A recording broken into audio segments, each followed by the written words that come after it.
Willa, it is nice to virtually meet you. How are you doing today? I'm good. How are you? Pretty good, actually. I didn't get a chance to watch the film until this morning, so it was nice to see that actually with a nice cup of coffee and a little bit of Oh, toast. good. Awesome. Congratulations on the film. It Thank was fun. you. Good. Glad you enjoyed. Tell us a little bit about it. It's called 18 and a half. It is a crime thriller dark comedy about the 18 and a half minute gap in the Watergate tape, which is found by Connie Lashley, and she decides that she wants to become a whistleblower. And then everything kind of rolls from there.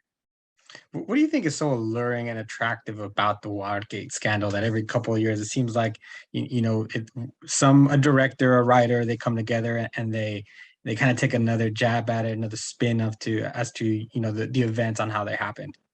Yeah, well, I mean, I think of late we're seeing so much Watergate stuff, and I think it has everything to do with, the political situation that we've been in for several years at this point, where I think there's a lot of concern and kind of mistrust of high offices, and I think that it's easier to kind of look back in history to kind of explore that than it is to tackle the current events as they're happening.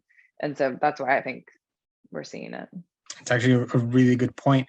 Tell us a little bit about Connie. Where do we find her at the beginning of the film? Just because I mean, part of what sucks about this job on this side is that I get to enjoy the film, and then the questions I have a lot of times allude to the end. so It's true, yeah. so A lot of let's things happen. A lot of things happen. But basically, she finds these tapes and realizes that she may have stumbled on the thing that no one has been able to find, the 18 and a half minute gap. And she takes it to Paul Marrow, who's a journalist and wants to blow the whistle, but they need to, listen to these tapes together. And then they kind of just find themselves in a motel together with a lot of weird people. And it becomes kind of like a fever dream in some ways. And it really goes off the rails from there. it's a really interesting journey because, like you said, it does kind of feel like a fever dream, but it's really really toned down. But it's all like why is this happening? All they need to do is listen to the tape for a few minutes, and very very simple and subtle things happen that really derail the one thing you guys are trying to do. Tell me about the Yeah. pacing a bit. Yeah. I mean, I think that it's very much kind of a farce in some ways. Like if it was a play, it would just be people like coming on and off stage, and it's not. It's a movie, so instead it's kind of it's going in and out of rooms at this motel, and I think that you kind of get that constant movement from the going in and out of places that are all basically the same place, and there is kind of a sense of just like the frustration of not being able to do this very simple thing that shouldn't be that hard to do. Yeah, but we know that with something that important, nothing's gonna go right. uh, Exactly. but none of this really works without having a John Margot and you really being able to work together and bounce back and forth. What was your experience working with him? He's great. We had a really good time working together. He's a very talented actor, and made it so easy to have all of these longer scenes that are really kind of just about that character dynamic. And had a really good time just getting to play with each other. With that, you guys really get to just bounce back and forth with each other. Then you have Vondi Curtis Hall and Catherine Curtin. How much like space did you guys have maybe to kind of play around and ad lib a little bit while you guys were on set? I mean, we shot it so long ago that it's sometimes hard to remember, but I believe that I think we stayed pretty close to the script. There might have been some improv, but I think it was largely all scripted. Yeah. What was kind of your favorite thing on set to work on with all that madness? Because there's some points, I'll just say it that way, you guys get into some tussles and things like that. Yeah.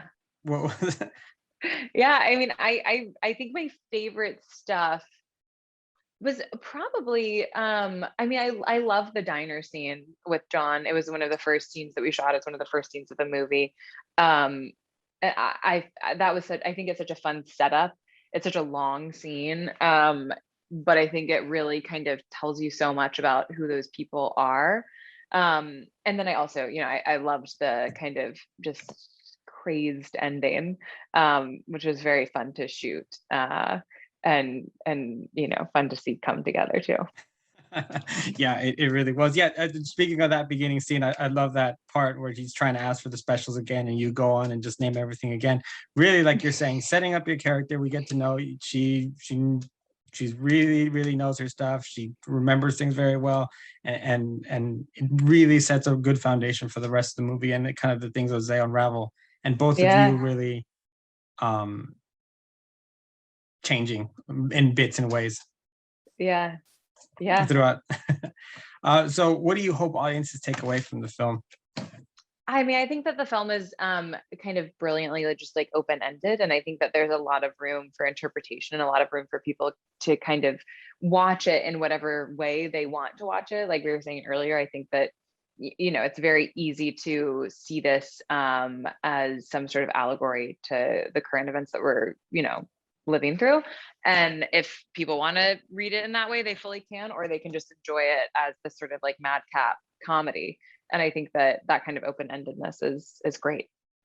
It's been very well received by festivals and by critics. What is your reaction to seeing people really having fun with it and enjoying the film altogether so far? Yeah, it's great. I mean, with an indie, you never really know what the life is going to be. It's very much just up in the air, and it's really nice to see people enjoying it.